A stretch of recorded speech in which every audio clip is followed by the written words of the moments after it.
அனைவருக்கும் வணக்கம். எல்லாம் வல்ல ஸ்ரீ சத்குரு சாய்நாதரின் அருளோடும் வராகி அன்னையின் அருளோடும் நம் வேண்டுதல்கள் அனைத்தும் நிச்சயம் நிறைவேறும் நம்பிக்கையுடன் தொடர்ந்து வழிபட்டு கொண்டே வாங்க. இன்றைய பதிவு மிகவும் முக்கியமான பதிவுங்க. இந்த பதிவை யாருமே தவற விட்டுடாதீங்க. இப்படி ஒரு நாள் அமைவது ரொம்ப அரிதுங்க. நாளைக்கு பார்த்திங்கன்னா புரட்டாசி மாதத்தில் வரக்கூடிய நவராத்திரியில் வரக்கூடிய வளர்பிறை பஞ்சமி திங்கட்கிழமையில் வந்திருக்கிறது. ரொம்ப விசேஷ பலனை கொடுக்கக்கூடியது. அது மட்டும் கிடையாதுங்க. நாளைக்கு நம்ம அம்மனை வழிபடக்கூடிய அம்மனுடைய பேர் பார்த்திங்கன்னா ஸ்கந்த மாதா. இந்த ஸ்கந்த மாதா யாருன்னு பார்த்திங்கன்னா முருகனுடைய அம்மாவாக நாளைக்கு நம்ம வழிபடணும். அதாவது இந்த ஸ்கந்த மாதா அப்படின்னும் போதே தெரியும், ஸ்கந்தன் அப்படின்னாலே முருகன் தான். முருகனுடைய அன்னையை வழிபடக்கூடிய நாள் நாளைக்கு. அதே போல் திங்கட்கிழமையில் வந்திருக்கு. அதாவது சிவ பார்வதி 2 பேருக்குமே உகந்த நாள். அதே போல் முருகனுக்கும் உகந்த நாளாக கருதப்படுகிறது. இந்த நாளில் நம்ம செய்யக்கூடிய வழிபாடுகள் பூஜைகள் அனைத்தும் இரட்டிப்பு பலனை தரக்கூடியது. இந்த நாளில் நீங்கள் என்ன கேட்டால் நிச்சயமாக கிடைக்கும். ஒரு குழந்தை ஆசையாக கேட்கும்போது அம்மா அதை தடை பண்ண மாட்டாங்க, கேட்டதை கொடுப்பாங்க இல்லையா? அதனால் நம்ம அனைவருமே இந்த பராசக்திக்கு குழந்தைகள் தான். அதனால் நாளைய நாளில் நீங்கள் கேட்கப்படும் அனைத்து கோரிக்கையும் இந்த அன்னை நிறைவேற்றி தருவாங்க. இந்த ஸ்கந்த மாதா பார்த்திங்கன்னா முருகப்பெருமானை எப்பொழுதுமே மடியில் சுமந்து கொண்டு அதாவது அமர வச்சிட்டு இருப்பாங்க. இந்த ஃபோட்டோவில் பாருங்கள். அதனால் நாளைக்கு மிகவும் முக்கியமான நாளாக கருதப்படுது. அதாவது சில பேர் வீட்டில் பார்த்திங்கன்னா குழந்தைகள் சொல் பேச்சை கேட்க மாட்டாங்க, படிக்க மாட்டாங்க, அவங்களுடைய பிஹேவியர் நல்லாவே இருக்காது. காலேஜ் போக மாட்டேன், ஸ்கூல் போக மாட்டேன், நோட் எடுக்க மாட்டேன், எப்பொழுதுமே ஃபோன் பார்த்துட்டு இருப்பாங்க.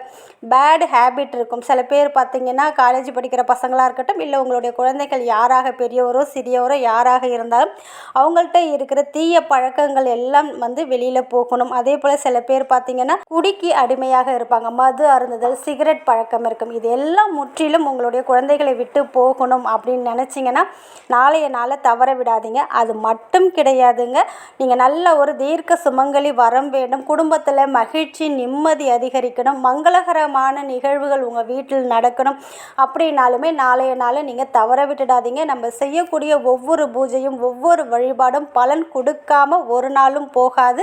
நாளைக்கு நீங்கள் பூஜை பண்ணாலும் சரி, பண்ண முடியாவிட்டாலும் சரி, நான் சொன்ன இந்த ஒரே ஒரு மந்திரத்தை ஒரு 5 நிமிஷம் சொல்லுங்கள், இல்லை ஒரு 5 முறை மட்டும் சொல்லுங்கள். நீங்கள் 5 நிமிஷம் சொல்ல முடியாத பட்சத்தில் உங்கள் குழந்தைகளுடைய எதிர்காலத்துக்கும் உங்களுடைய எதிர்காலம் நல்லா இருக்கணும், உங்கள் வாழ்க்கையில் மகிழ்ச்சி நிம்மதி அதிகரிக்கணும், கணவன் மனைவி ஒற்றுமை வேண்டும், இது போல் உங்களுக்கு என்ன வேண்டுதல் இருக்கோ அது நிறைவேறணும் அப்படின்னு சொல்லிட்டு இந்த ஒரு மந்திரத்தை சொல்லுங்கள். ரொம்பவும் எளிமையானது தான், அனைவராலும் சொல்லக்கூடியது தான். நாளைக்கு இந்த மந்திரத்தை சொல்கிறதுக்கு முன்னாடி நீங்கள் மஞ்சள் நிறத்தில் ஆடையை அணிந்திருக்க வேண்டும். மஞ்சள் நிறத்தில் இருக்கக்கூடிய பூக்களை அம்மாவுக்கு நீங்கள் சாற்றி வழிபடுங்க. நாளைக்கு பஞ்சமி அப்படின்றதுனால பார்வதி தாயாருடைய மறு உருவம் தான் வராகி எண்ணெய். அதனால் வராகி எண்ணெய்க்கு இந்த ஒரு வழிபாடை நீங்கள் பண்ணலாம். அதாவது வராகி அன்னைக்கு மஞ்சள் நிற ஆடை உடுத்தி வழிபடலாம். அம்மாவுக்கு மஞ்சள் நிற பூக்கள் நீங்கள் சமர்ப்பிக்கலாம். அதே போல் கருந்துளசி மாலை சாற்றி வழிபடலாம். அடுத்தது நீங்களுமே மஞ்சள் நிற ஆடை அணிந்து வராகி எண்ணெயை நாளைய தினத்தில் வழிபடுங்க. அடுத்தது பார்த்திங்கன்னா குழந்தை வரம் வேண்டும் அப்படின்றவங்களும் நாளைய நாளை கண்டிப்பாக தவற விடாதீங்க. கண்டிப்பாக உங்களுக்கு குழந்தை வரத்தை வராகி அம்மா கொடுப்பாங்க. இந்த ஸ்கந்த மாதா உங்களுக்கு கொடுப்பாங்க. அதனால் மஞ்சள் நிறத்தில் ஆடை அணிந்து மஞ்சள் பூக்களை நீங்கள் அம்மாவுக்கு சாற்றி, அதே போல் நாளைக்கு 5 வகை தீபம் கண்டிப்பாக நம்ம ஏற்றணும்.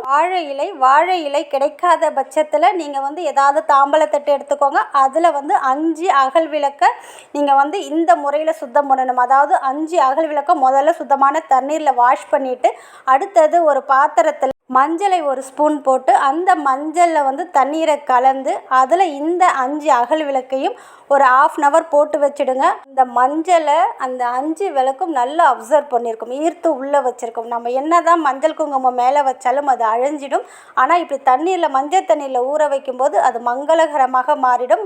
மஞ்சளை அந்த மண் அப்சர்வ் பண்ணியிருக்கும். இந்த தீபத்தை ஏற்றும்போது அதீத பலன் தரக்கூடியது. அதனால் நான் சொன்ன முறையில் மஞ்சள் தண்ணீரில் நினச்சி ஒரு 5 நிமிஷம் ஃபேன் காற்றுல வச்சிங்கன்னா காஞ்சிடும், துடைக்க வேண்டாம். அதுக்கப்புறம் மஞ்சள் குங்குமம் பொட்டு வச்சு ஒரு தாம்பல தட்டில் மஞ்சள் தூளை கொஞ்சம் தூவி அதுக்கு மேலே இந்த 5 விளக்கையும் வச்சு நல்லெண்ணெய் இல்லைன்னா நெய் இல்லைன்னா இலுப்பெண்ணெய் ஊற்றி 5 தீபத்தை ஏற்றுங்க. அதில் போடக்கூடிய திரியின் நிறம் மஞ்சள் நிறத்தில் இருக்கக்கூடிய திரி போட்டு அம்மாவுக்கு முன்னாடி இந்த தீபத்தை ஏற்றுங்க. இந்த தீபத்தை ஏற்றும்போது உங்களுடைய நிறைவேறாத எந்த ஒரு வேண்டுதலையும் நிறைவேற்ற வேண்டும் என்று அன்னையிடம் ஒரு சங்கல்பம் வைங்க. இப்படி வச்சுட்டு அந்த தீபத்தை ஏற்றி வச்சுட்டு வராகி அன்னைக்கு முன்னாடி அம்மாவுக்கு நைவேத்தியமாக தயிர் சாதம் வைக்கலாம். அதே போல் பார்த்திங்கன்னா பானகம் வைக்கலாம், மாதுளம் பழம் வைக்கலாம், கற்கண்டு சாதம் வைக்கலாம். இது எதுவுமே முடியலனா பால் பாயசம் வைங்க, இல்லைன்னா அவுள் பாயசம் வச்சு நெய்வேத்தியமாக வச்சு நான் சொல்லக்கூடிய இந்த ஒரு மந்திரத்தை வெறும் தரையில் உட்காராமல் ஏதாவது மஞ்சள் நிறத்தில் இருக்கக்கூடிய ஷாலு, போர்வை இல்லைன்னா சுத்தமாக இருக்கிற ஏதாவது ஒரு சேரீ இருந்தால் கூட அதை நாளாக மடித்து போட்டு அதற்கு மேலே உட்காந்து இந்த மந்திரத்தை சொல்லுங்கள். சப்போஸ் உங்களால் பூஜை பண்ண முடியல, வெளியில் இருக்கீங்கன்னா அந்த இடத்துல நீங்கள் சுத்தமாக இருந்தீங்கன்னா உங்கள் குழந்தைகளுக்காக, உங்கள் கணவருக்காக, உங்களுடைய எதிர்காலம் நல்லா இருக்கணும் அப்படின்றதுக்காகவும் சொல்லலாம். சில பேருக்கு வாழ்க்கையில் பணத்தடைகள் இருக்கும். ₹1 கூட கையில் நிற்க மாட்டேங்குது, கை கெட்டுறது வாய் கெட்டாமல் இருக்குது, பணம் செலவழிந்து கொண்டே இருக்கிறது, எங்களை நோக்கி பணமும் செல்வம் எதுவுமே வரலை, வறுமையில் இருக்கும் அப்படின்றவங்களும் நீங்கள் இந்த ஒரு மந்திரத்தை நான் சொல்லக்கூடிய முறையில் நீங்கள் சொல்லுங்கள். இது போல் மஞ்சள் நிறத்தில் இருக்கக்கூடிய ஏதாவது ஒரு ஆசனத்தில் உட்கார்ந்ததுக்கப்புறம் இந்த மந்திரத்தை நீங்கள் சொல்லுங்கள். சிரத்தையோட நம்பிக்கையோட அம்மா என்னுடைய இந்த கோரிக்கையை நிறைவேற்றித்தாங்க அப்படின்னு உள்ள அன்போடு இந்த மந்திரத்தை நாளைக்கு சொல்லுங்கள். அது என்ன மந்திரம் அப்படின்னு பார்த்தீங்கன்னா, எங்கும் நிறைந்தவளாம் ஏகாந்த ரூபிணியாம் மங்களமாய் வாழ்வளிக்கும் மணிகண்டன் தாயவளாம் தேவாதி தேவர்களும் பணிந்தேத்தும் பரதேவதையாம் பங்கைய முகத்தினலாம் பரமசிவன் நாயகியாம். இந்த மந்திரத்தை ஒரு 5 முறை சொல்லுங்கள், இல்லைன்னா 5 நிமிஷம் சொல்லுங்கள். உங்களால் 108 முறை சொல்ல முடிஞ்சதுன்னா சொல்லுங்கள், உங்களுடைய விருப்பம்தான் அது. ஆனால் நாளைக்கு கண்டிப்பாக இந்த மந்திரத்தை ஒரு 5 முறையாவது சொல்லி மனதார பராசக்தி அன்னையாக, பார்வதி தேவியாக, நம் வராகி அன்னை, ஸ்கந்த மாதாவாக நாளைக்கு அன்னையை வழிபடும்போது கண்டிப்பாக உங்கள் வாழ்க்கையில் இருக்கிற அனைத்து பிரச்சனைகளையும் அம்மா தீர்த்து வைப்பாங்க. நல்ல ஒரு மங்களகரமான வாழ்க்கையும் மன அமைதியுடனும் நல்ல ஒரு செல்வ செழிப்புடனும் நம்ம வாழ்க்கையில் இருக்கிற அனைத்து கஷ்டங்களையும் தீர்க்கக்கூடிய அற்புதமான அருளை அம்மா நாளைக்கு உங்களுக்கு நிச்சயம் கொடுப்பாங்க. நாளைக்கு மாலை 6 மணிலேருந்து இரவு 10 மணிக்குள்ளே எப்பொழுது வேண்டுமென்றாலும் இந்த வழிபாடை தாராளமாக பண்ணலாம். நம்பிக்கையோடு பண்ணுங்கள், நிச்சயம் நல்ல பலனை கொடுத்தே தீரும். நல்லதே நடக்கும். நன்றி.